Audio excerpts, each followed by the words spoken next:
Hi guys, happy Tuesday. We are 22 days away from releasing Geeta's Guide to Moving On Season 1 on April 25th. I hope you guys will save the date and subscribe to our YouTube channel, Puja Official, and follow along. That way you'll be able to have the show directly in your inbox on April 25th. Our gift made with so much love for you. I hope you enjoy it. And as we count down 22 days, I wanted to do a daily video sharing stories and kind of behind the scenes stuff, feedback, and lessons learned along the way making the show. Today, I wanted to do a video on what I wish I knew when I started the project that I know now. I know there are a lot of people out there who are following along with the show who are storytellers, artists, people who are creatives who are looking to bring their own stories to life, but also people who have a passion project that may not be arts related, but is in another space that is kind of a similar process. Basically, someone who has a passion project that's an idea in your imagination that you're looking to bring to life, whether it's in the tech space or whether it's a personal goal like a fitness goal or manifesting a relationship. So I kind of want to share some of these lessons learned. The first thing is, and I like to keep things to practical suggestions because it's super easy to kind of have people talk about things, or let's put it this way. For me, myself, I kind of see things out there that I'm like, oh my God, I love this. I would love to make something like that. And it's so challenging because we all see the end project, but we don't see how that was brought to life. And that's kind of what I wanted to shed some light on. So the first thing, keeping it to practical suggestions, which I feel like makes things more concrete, is to number one, get started. Get started in a way that is easy and exciting for you. For me, I'll make the example of the gym and working out. That's not something that is necessarily easy for me to do, but I find it easier to do when I'm wearing, this sounds ridiculous, but like clothes that I feel comfortable in and that I think are cute. If I feel like it's gonna be fun to put this outfit on, that actually helps me get to the gym. That actually makes me more excited to go to the gym. So in this case, with the web series, what got me excited was first, it was different at different points. What I'm excited about now is sharing the show. When I started it, what I was excited about, I think, was truly, it sounds kind of strange, but working through something, a personal experience that I had gone through in a way that I could share that was humorous. That excited me. Taking a story of loss and telling that story with all the humor that was along the road of so much grief, I found interesting and compelling, and that's what kept me excited about the project. So what kept it easy was I did things in small chunks, very reachable goals and baby steps. That's how things stayed easy for me. So whatever is easy and exciting for you, get started. My one regret, I don't like having regrets, but I would say if I had one, it would be that I didn't get started sooner. Number two would be to, I like to say, I'll say for writing purposes, I went on a writing binge. I did a week where I basically just did a deep dive of the script, kind of turned everything off and just wrote the script with no expectations, no sense of being result oriented.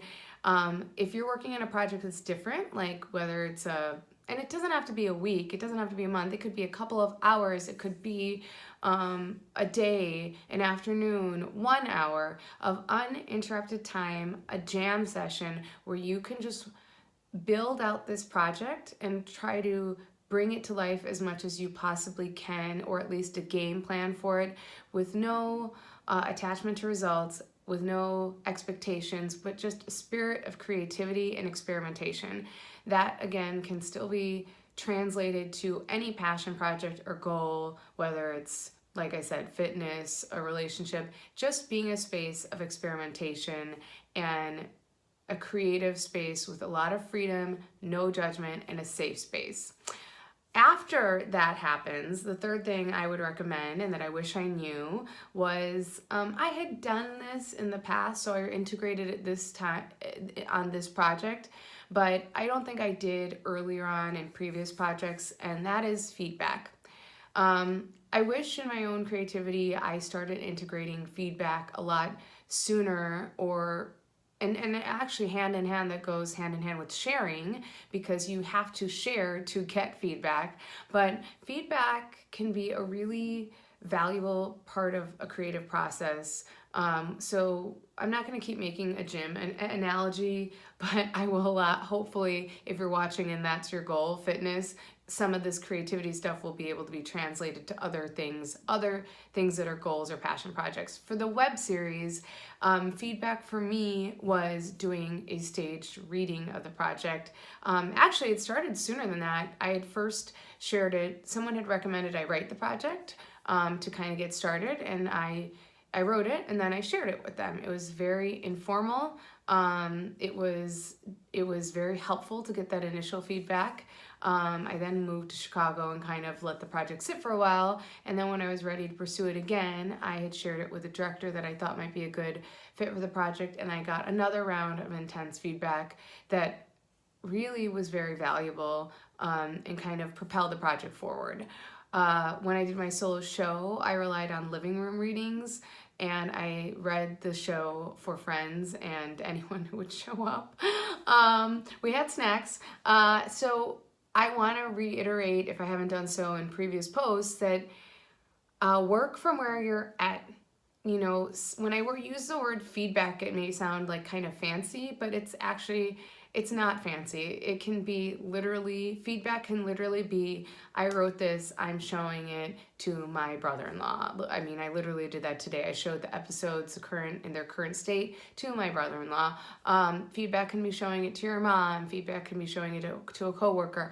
If you have access to someone who is an expert, a professional, or doing this work, similar work at the level that you want to be doing it, definitely try to integrate their feedback if you can, a mentor. But if that's not possible, working with what you have, whether it's a friend or coworker, will suffice. Moving on. And this is going to make me a little emotional, but don't give up. That bears pausing for and bears repeating.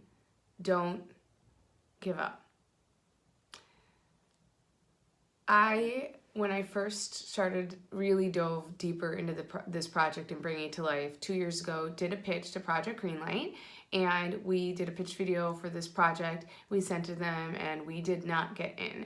If I had let that rejection, I still remember they were offering funding for $25,000. So if any of you guys out there, creators out there, great initiative, awesome work, Project Greenlight, but we did not get further in that process to qualify for funding. If I had not stopped there, we wouldn't be where we are today, which is completing season 1. I just can't stress it enough, because in any goal that people set for themselves, there's going to be challenges along the way, and some of them are, I would even call, false challenges, or false rejections. Let's put it that way. A rejection from an institution does not mean your project is not legitimate, not valid, not worthy. That's like me applying to Harvard, or me applying to an Ivy League school, not getting in, and feeling that I'm not an intelligent person, or I don't have anything valuable to bring to the world. That's just simply not true. I just didn't meet the qualifications for Project Greenlight, or the taste for Project Greenlight, and I didn't meet maybe the qualifications to get into Harvard. Does that mean that I don't deserve to pursue a goal, or pursue bringing a project to life? Absolutely not. Moving on, my fourth thing that I wish I knew was that, and I have my trusty journal here, like a total nerd with a big fat heart, because I need to write things down to remember them. So different people are going to believe in your project at different points of the process. It would be amazing if everyone could get on the Geeta's Guide train 2 years ago when when it was just a little idea. It would have been amazing when everyone could get on the Geeta's Guide train when it was a script. It would be amazing, and that the same could be true of any startup, anybody that's trying to build a business that doesn't currently exist. But here's the thing, different people are going to get on board at different times. I know someone that has been super integral to me believing in myself, and that person was on board at the beginning.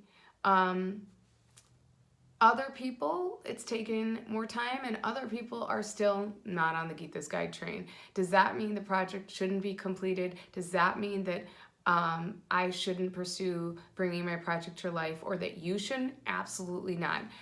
It just means that you are the captain of your train, you believe in your project, and you lead the people who believe in it as well, and you keep going until you arrive at your destination. So keep going, keep traveling your journey, regardless of the passengers who are on your train. You're the captain. Okay, so I think that's about 5 points. I'm kind of losing track, but I've written down in my trusty notebook that was number 5. And number 6 is, well, actually, let me jump to number 7 because it's related to different people getting on the train at different times. And let's also add that those people who get on the train of believing in your project are super critical to bringing the project to life. Hold on to those people, value them, appreciate them, thank them, express gratitude for them. I'm not trying to diminish the fact that that some people are not on the train and they're not valuable. They absolutely are, but I'm trying to encourage you that don't diminish your goal because some people don't want to get on your train. And that goes along with point number 7, which I'm now going to make point number 6, which is don't wait for permission. If I had waited for Project Greenlight to validate me and my project, I wouldn't have completed it. And that goes for so many things. We were in the final round of consideration for Sundance YouTube No Voices Lab. We didn't get in. Okay, so does that mean we stopped the project? For some people, maybe yes, but that breaks my heart to think that there are some people out there, some creators out there, some creatives who have an idea and have something worth telling. The reason why I'm making this video right now is I believe you, whoever's watching, has a story and a project that is worthy of being brought to life, and I want to encourage you. I don't want you to feel how I felt at different points where I often let those institutions, sometimes those rejections created a big lull in the project because I lost faith in the project and I didn't keep moving, which is funny because the whole show is about moving on, but I'm also learning to live up to the title of our show. So don't wait for permission. Institutions are not a requirement for bringing a project to life. In the validation of an institution, the approval of an institution, even the approval of your friends or family. You believe in your project, you feel it's worthy, go for it. Don't wait for permission. That is just time wasted. Okay, I'll add a 7th point that wasn't planned, that's not in my journal, which is also, while I'm saying don't wait for permission, I will also encourage you to, number 7, go at your own pace. Go at your own pace. Don't wait, but don't rush. Everybody has their own process. Respect and honor your process and your pace. Some people have different limitations on their time. You know, if you have kids, it may take a little longer to bring your passion project to life or than someone that doesn't have the responsibility of parenthood. go at your own pace, honor your pace. If someone has a full-time job, is going to work in a different way or a different pace than someone that doesn't. Someone that has funding is going to work at a different pace than someone who doesn't. Someone who went to film schools are going to work at a different pace than someone who doesn't. Same with business school. You know, it's like, respect where you're at, work with what you have, and go at your own pace. So that's number 7. It wasn't in my journal. I am in a creative jam session right now because I am riffing here. But hopefully the riff is and the detour is valuable and helpful. Last point, and then I'm gonna close this journal. Don't wait to get it perfect. Get it moving. Don't wait to get it perfect. Get it moving. There's no such thing as perfection. I wish I had better light in this video. I wish that I didn't have flubs in this video, but you know what? This is where I'm at. If you guys have tips for me, feedback, write them in the comments. I would love to hear them. I am learning as I go along. So if I can do it, if I'm not waiting to get it perfect and I'm getting it moving, so can you. We learn as we go along, and take it from the biggest perfectionist on the planet. One of my biggest flaws and biggest things that has held me back is being an insane perfectionist. And I am telling you, this is, again, going back to what I wish I knew 2 years ago when I started, or even 5 years when I first wrote this script, is a lot of what has taken time to get this complete, or at least season 1 complete, is that I'm an insane perfectionist, and I have let my need for perfection to slow me down. And I wish for you a better, more efficient journey where you don't let that get in the way of your process and you bringing your visions to life and what's in your imagination. So I wish you all good luck. I hope you wish us good luck as we continue to prepare for this launch. Thank you for watching. I hope this has been valuable. I'm totally open to your questions, your comments, your feedback, your criticism. I have so much to learn from you, but I made this today because I hope that it's helpful. And thank you for watching. We'll see you tomorrow. Take care.